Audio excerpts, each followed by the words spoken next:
말씀입니다. 마태복음 24장.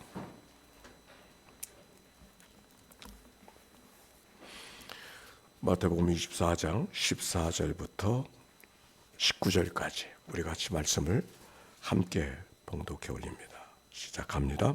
또 어떤 사람이 타국에 갈 때 그 종들을 불러 자기 소유를 맡김과 같으니 각각 그 재능대로 한 사람에게는 금 5달란트를, 한 사람에게는 2달란트를, 한 사람에게는 1달란트를 주고 떠났더니 5달란트 받은 자는 바로 가서 그것으로 장사하여 또 5달란트를 남기고 2달란트 받은 자도 그같이 하여 또 2달란트를 남겼으되 1달란트 받은 자는 가서 땅을 파고 그 주인의 돈을 감추어 두었더니 오랜 후에 그 종들의 주인이 돌아와 그들과 결산할세. 아멘. 이는 생명의 말씀입니다. 우리 예배하는 이들을 위해서 같이 서로 축복합시다. sar하고 축복합니다. 감사합니다. 오늘 말씀은 우리가 잘 아는 대로 달란트 비유죠. 한 사람이 먼 길을 떠나며 종들에게 달란트를, 한 종은 5달란트를, 한 종은 2달란트를, 또 한 종은 1달란트를 남겨 주었다가 다시 돌아와서 결산했다고 하는 이야기. 잘하는 얘기죠. 임동을 교우님도 많이 들어보셨죠? 네. 아마 설교도 할 수 있을 거예요. 이 말씀에 뭘 말하는지 다 알고 있으니까. 그러나 오늘 이 말씀 속에 잠깐 같이 나누어 보십시다. 5달란트 남긴 사람에게, 2달란트 남긴 사람에게 착하고 충성된 종아, 내가 작은 일에 충성하였음에 내가 많은 것을 맡기리니 칭찬했어요. 근데 1달란트 맡았던 사람에게는 두려워서 땅에 묻어두었다가 1달란트 달고 왔더니 그래도 잘했다 그럴 것 같은데 그렇게 하지 아니고 악하고 게으른 종아 그랬어요. 이 말씀을 통해서 우리가 받아야 될 가르침이 뭘까요? 한 가지, 우리가 가진 것은 다 하나님께로부터 받은 거라는 거예요.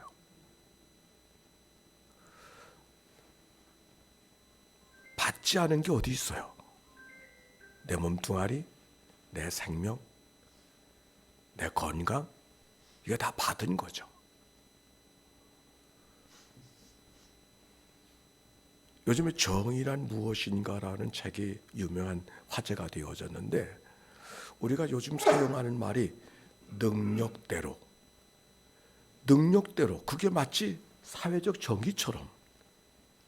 근데 그거는 옳은 게 아니에요. 왜? 내가 갖고 있는 능력도 내가 받은 게 아니에요. 즉 머리 좋은 거 내가 만든 거 아니에요. 다 받은 거예요. 그게 선생님께 받든지 그게 부모님께 받든지 사회적으로 받든지 다 받은 거지. 내 능력이 내 게 아니라는 거예요. 근데 우리는 사회적 정의가 마치 능력대로가 정의인 것처럼 뭐 할 말 뭐 있냐, 내 능력대로 내가 사는데 뭐 내 잘말 말하라. 그게 정의인 것처럼 이게 잘못된 거예요. 새로운 정의. 그래서 우리는 능력대로 사는 것이 아니라 다 받은 거니까 오히려 지혜가 많고 IQ가 높으면 내가 더 많은 것을 받았던 것을 이해하고 더 많이 나누며 살아가는 삶. 이게 하나님의 정의라고 하는, 그게 요즘에 회자되어지는 이야기예요.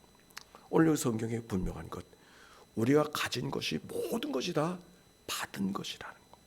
5달란트를 받은 자든지 2달란트를 받은 자든지, 아니 1달란트 받은 자 다 받은 것이라고 하는 것을 기억하고 우리는 무엇을 하든지 청지기로 살아가야 되는 삶이 우리의 삶이라는 것이 오늘 성경이 주는 가르침이에요. 그런데 질문이 있어요. 몇 가지 질문이 있는데, 첫째, 그래도 그렇지 왜 하나님이 주인이 왜 사람을 차별하는가? 누구는 1달란트, 누구는 5달란트, 누구는 2달란트. 근데 성경을 잘 읽어보면 15절에 이런 말씀이 있어요. 15절에 보면 따라서 하세요. 각각 그 재능대로 애따 가져라 이러고 나눠준 게 아니고 각각 알맞은 것을 그에게 나눠줬다고 하는 것이 오늘 성경의 포인트예요. 차별하려고 하는 거죠. 그 사람에게 적절한 것을 맡겨주는 것이죠.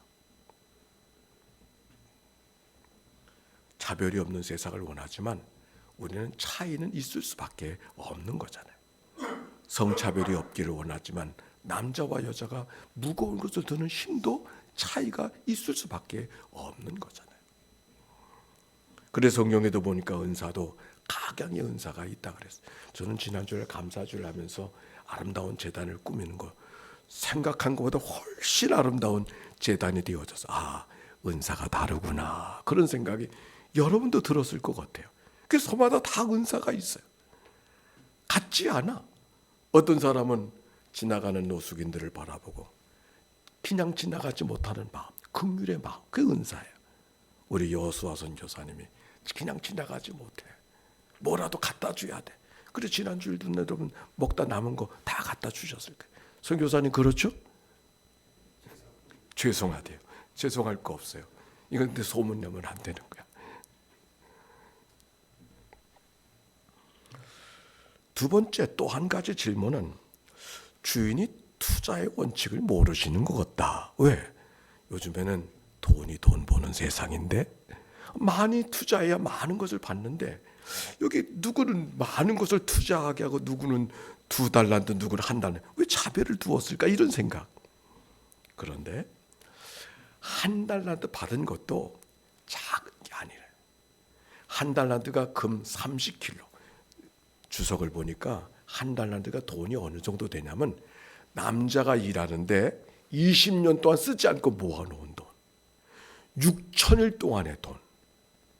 이게 유진 피터슨의 이 번역을 어떻게 했는가 5달란트, 2달란트, 1달란트를 했더니 유진 피터슨의 성경에는 누구는 1,000만 원 주고 누구는 5천만 원 주고 누구는 2천만 원을 주었다 그렇게 번역을 했더라고. 근데 계산해 보니까 그보다 더 많아. 10배, 50배는 더 많아. 1달란트가 지금 계산해 보면 요즘 임금으로 하루에 10만 원을 번다 이렇게 생각해 보면은 그냥 대충 해서 5억 원 정도 되더라고요. 5억 원. 그러니까 차이가 있는 거예요. 1달란트도 감당할 수 없는. 누구는 적게 주고 누구는 많이 준 게 아니라 1달란트도 적은 것이 아닌.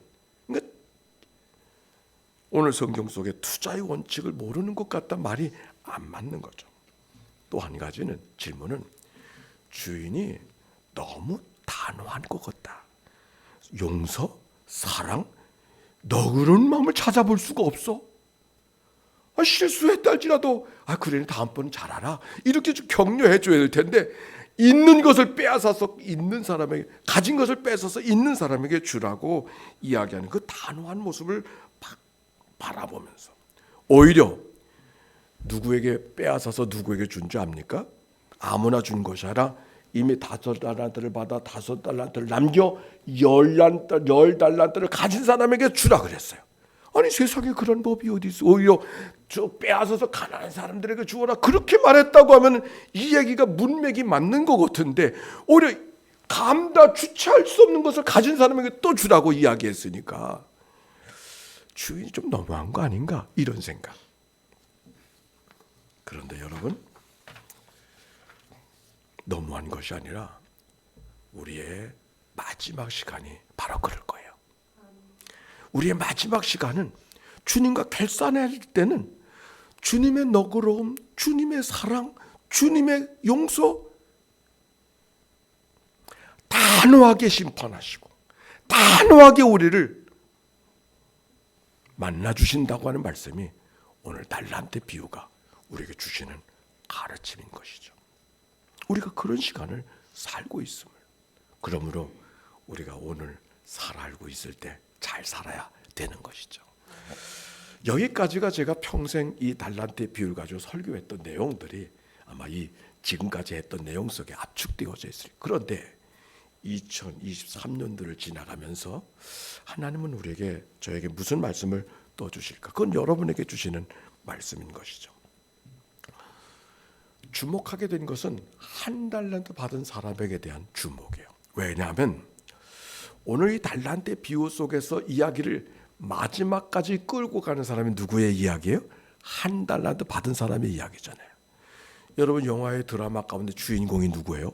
처음에 나오자마자 딱 총 맞아 죽는 사람은 아무리 대단하게 죽었어도 그 사람은 주인공이 아니죠.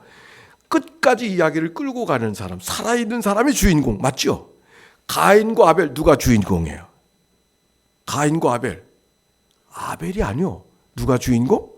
가인이. 왜? 끝까지 이야기를 끌고 가는 사람이 가인이니까. 그러니까 오늘 성경에도 누가 주인공인가, 누구를 통해서 주님이 하기를 원하시는, 말씀하기를 원하시는가?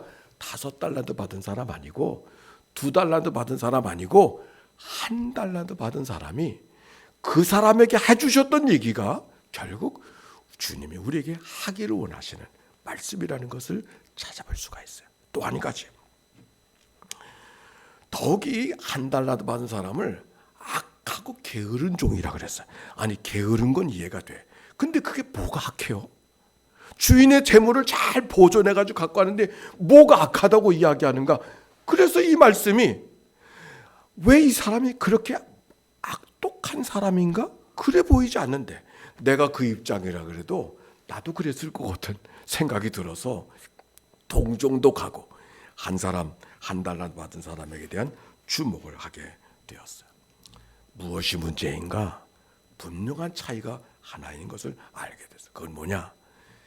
1달란트 받은 사람은 주인의 마음을 잘 헤아리지 않았어요. 판단만 했어. 주인의 마음을 헤아리지 않고 판단만 했다. 주인이여, 당신은 굳은 사람이라 심지 않는 데서 거두고 해치지 않는 데서 모으는 줄 내가 알았으므로. 24절의 말씀. 그가 안다는 것이 아는 게 아니죠. 알았기 때문에 당신은 굳은 사람이라. 오히려 오해하고 있는 것이죠. 주인의 마음을 잘 알지 못했어요. 더욱이 보소서 당신은 당신의 것을 받으셨나이다. 이 말은 판단만 하고 있는 것이 아니라 오히려 자기의 잘못한 것을 변호만 하고 있는, 정당화하고 있는, 자기는 잘못한 것이 없다고 말하고 있는 모습이 이 1달란트 받은 사람의 이야기죠. 오늘 말씀을 이해하기 위해서는 5달란트, 1달, 2달란트 받은 사람이 어떻게 행동했는가를 찾아봐야 됩니다. 우리 16절 한번 보세요. 16절 아까 읽었어요. 시작. 5달란트 받은 자는 그것으로 됐어요. 어떻게 했다고요? 바로 가서. 아니, 어떻게 바로 갈 수 있었을까? 5달란트 감당하기 어려운 것인데 어떻게 직방으로 갈 수 있었을까? 결국은 1달란트 받은 사람은 그렇지 못하는데 5달란트, 2달란트 받은 사람은 직방으로 갔다는 거예요. 이건 뭐냐? 주인이 마음이 어디에 있는가를 늘 평소에 헤아리고 살던 사람이죠.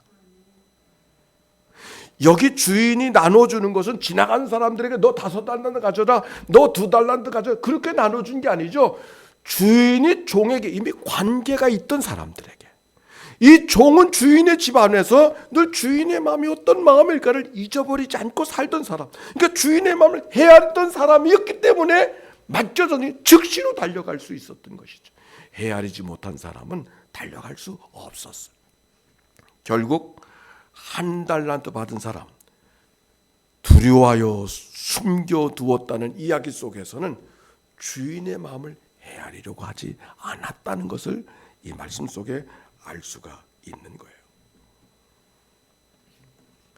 이 사람이 책망을 받는 것은 주인의 마음을, 악한 것을 아무것도 하지 않았기 때문에, 주인의 마음을 헤아려 악한 것을 아무것도 하지 않았기 때문에 그를 악하다고 이야기하는 거예요. 더욱이 그는 1달란트 받은 사람은 주인의 즐거움에 참여하지 않았어요. 우리 2달란트 받은 사람과 5달란트 받은 사람 한번 보세요. 다시 한번 21절 말씀 같이 한번 읽어봅시다. 시작. 그 주인이 이르되 잘하였도다 착하고 충성된 종아, 내가 적은 일에 충성하였음에 내가 많은 일을 맡기리니 내 즐거움에 참. 23절도 보세요. 똑같은 말을 하면서 따라서 합시다. 그 내 주인의 즐거움에, 따라서 하세요. 내 주인의 즐거움에 참여할지어다. 반복되는 이 이야기 속에 주인의 마음이 어떤 마음인가를 알 수가 있는 것이죠. 많이 남겼다는 거, 가진 것이 적다는 거, 그것 때문에 수고했다는 게 그게 관심이 아니고 주인의 관심은 주인의 즐거움에 참여하고 있는가.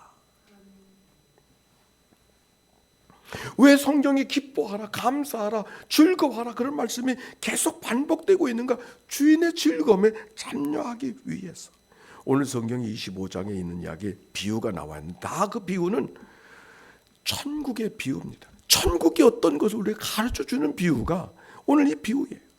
즉 달란트 비유는 누구의 능력이 더 대단한가를 테스트해보려는 비유가 아니고 누가 주인의 즐거움에 참여할 수 있을까? 이 말씀을 준비하는데 지난주일 감사주일 우리가 했잖아요. 제단에 아름다운 열매가 있었는데 너무 아름다워서 그것이 옮기고 싶지 않았어요. 평소에 마음속에는 한 주간은 갔으면 좋겠다. 오늘까지. 오늘도 원래는 감사주일이니까 오늘까지 있기를 바랬어요. 근데 앞만 봐도 오늘까지 있을 것 같지 않아서 수요일까지만 있어야 되겠다 이렇게 생각하고 중간에 할 수 없이 치웠는데 치우다 보니까 이미 썩은 게 있었어. 상한 게 있었어. 죄송한 마음이 들었어요. 왜냐하면 감사 제단은 예전에 제단을 드릴 때 화목 제사를 드리고 그 화목 제사는 하나님이 받으시는 것이 아니라 제사를 드리는 사람이 나누어 먹었거든. 그게 화목 제사거든. 감사 제사 하나님이 그거 잡수시나? 우리 먹으라고 주시는 건데. 우리가 다음에는 수요 기도회 원래를 모였을 때 원래는 지난 수요일 날 모이는 게 원래 예정된 날인데 모이고 또 모이는 것 같아가지고 한 주간 늦게 모이는데 내년에는 그렇게 하지 말아야 되겠다. 바로 모여서 하나님 앞에 감사의 제사를 드리고 그 감사의 제사를 함께 나누어 즐거움에 참여하는, 오히려 다른 사람도 오게 해서 즐거움에 참여하는 그런 자리를 만들어야 되겠다. 그런 생각이 제 마음속에 들었어요. 주인의 마음, 누가 많은 것을 주었는가, 많은 것을 남겼는가? 아니, 누가 잘했는가 못했는가? 그건 주인의 관심이 아니야. 누가 주인의 즐거움에 참여할 수 있는가? 이게 주인의 관심. 주인의 즐거움에 참여하려면 모험도 있어야 될지 모르고 실패도 할지 모릅니다. 그러나 주인의 즐거움, 그 모든 실패가 다 주인의 즐거움에 참여하기를 원하는 마음. 오늘도 말씀에 찬송을 부르는데 무르익은 조곡식은 낯을 기다리는데, 낯을 대는 이삭은 아픔이지만 그러나 이삭이 되는 것은 주인의 즐거움, 누군가의 즐거움을 주기 위해서 자기 몸에 낯을 대어야 되는 주님의 마음이 그런 마음이 아니요. 이 땅에 살아가는 우리 삶이 이런 일 저런 일 때문에 속상하기도 하고 어려움도 있고 눈물 흘리는 일도 있지만 그 모든 것들은 다 눈물 흘리게 하려고 하는 것이 아니라, 아프게 하려고 하는 것이 아니라 주인의 즐거움에 참여하게 하려고 하는 하나님의 거룩한 마음이 그 속에 담겨 있음을 기억해야 될 것입니다. 사막에 식물이 선인장이 있는데 그 선인장이 꽃 피울 때가 있어요. 언제 꽃 피우는지 압니까? 아무 때나 꽃 피우잖아요. 생명의 위기를 느꼈을 때 꽃을 피운대요. 비행기가 날아가는 게 저항을 만났을 때 날아가는 것처럼 주님은 우리에게 즐거움에 참여하기를 원하시는 마음이 하나님의 마음인 것을 기억하고 우리가 어떤 일을 만나든지 두려워하지 말고 믿음으로 주님을 의지하며 걸어가는 삶이 우리의 삶이 되어야 될 줄로 믿습니다.